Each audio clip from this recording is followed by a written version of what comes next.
President Donald Trump, still not used to saying that. Last night, he flew 8,000 miles for his first state visit to India. Now, Trump's in India partly to negotiate a trade deal and partly to get his copy of the Kama Sutra signed. Yeah, Trump and Melania use that book all the time. Her favorite position is the one where she's on top and he's not in the room. Now, you might be wondering, how would a country full of brown people react to a visit from Donald Trump? Well, it turns out from the moment Trump arrived, it was love at first sight. President Trump just arrived this morning for a two-day visit. The president received what's being called a king's welcome, orchestrated by the Indian Prime Minister. The president headed a massive rally packed with more than 100,000 people. A Make America Great Again rally, India style. They even blasted Macho Man before the president took the stage. And when he did, a show of affection for India's Prime Minister. Namaste, Trump! The president is overwhelmingly popular here in India, where his pro-business, tough-on-terror image is widely admired. I happen to like Prime Minister Modi a lot. He says between the stadium and the airport, we'll have about 7 million people, so it's going to be very exciting. 7 million people came out to see Trump go from the airport to the stadium? That's impressive. Although, to be fair, it's also India. There's 7 million people between any two locations. Yeah, I mean, the line at Indian Starbucks is 7 million people. There are Indian brides right now who are like, no, daddy, I just want a small wedding, no more than 7 million people. It's like, okay, Anushka, first cousins only. But it is true that Donald Trump is very popular in India. Right? Some like him because of his anti-Muslim rhetoric. Some like him because of his business savvy. And all of them like him because his skin looks like tikka masala. And since India is so fond of President Donald Jaipal Trump, they pulled out all the stops for his visits. At India's famous Taj Mahal, workers paint, spruce and polish. Roads are renovated. And nearby, the Yamuna River rises as millions of litres of water are released to cover its foul, polluted smell. Preparations included a hastily built wall that critics say was meant to block the view of a slum, keeping thousands of poor people out of sight. Yeah, India is trying so hard to impress Trump that they're building new roads, cleaning up dams, and even building a wall to hide their slums.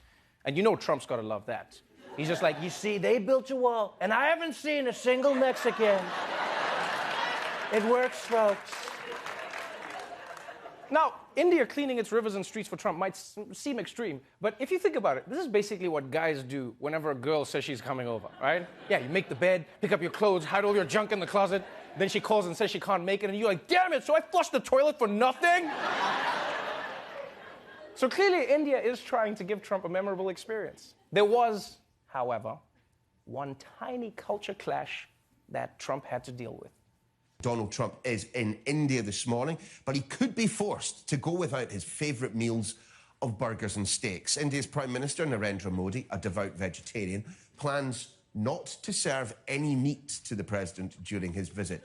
One person who's familiar with President Trump's eating habits has told the media they're worried about how he'll cope with the lack of meat, saying, I have never seen him eat a vegetable. I honestly don't know what's stranger.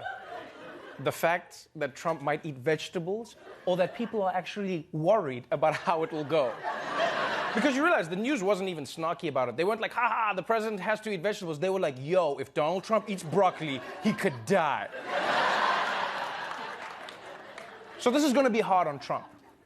And you know what I was thinking is what's worse for him is that cows are so sacred in India that they're allowed to just wander around in the city. So can you imagine how hard that's going to be for him? He hasn't eaten beef for 2 days, and then he's just going to start seeing cows in the streets, and he's going to be like, oh my God, I'm hallucinating. All the cows I've eaten have come back to haunt me. I'm sorry, cows. I'm so sorry. So sorry. But I will say I'm impressed because despite the beef issue, Trump is making the best of his India trip. In fact, he even made an effort to show the Indian people how much he respects them by trying to speak their language. And it went about as well as you would think. India welcomes us at the world's largest cricket stadium right here in Ahmedabad. Namaste, Chiwala, Gujarat, Sardar Patel, Ashram, Sachin Tendulkar, Gujarat, Goa, Diwali. As the great religious teacher Swami Vivekanand once said.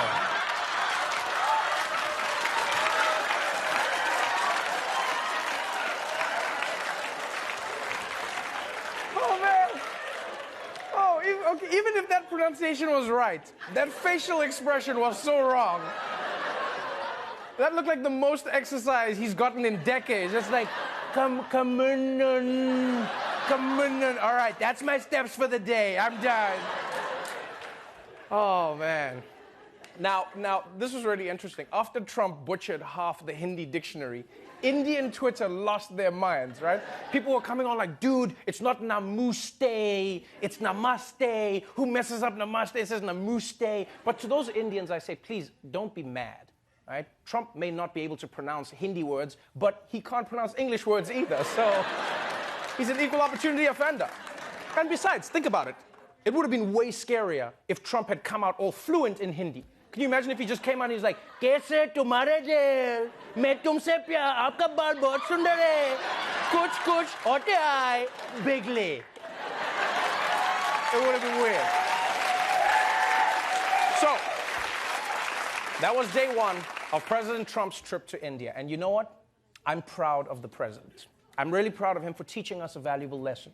And that is no matter how old you are, you can still go to new places, make new friends, and have new mind-blowing experiences like eating a carrot for the first time. And to that I say, namaste.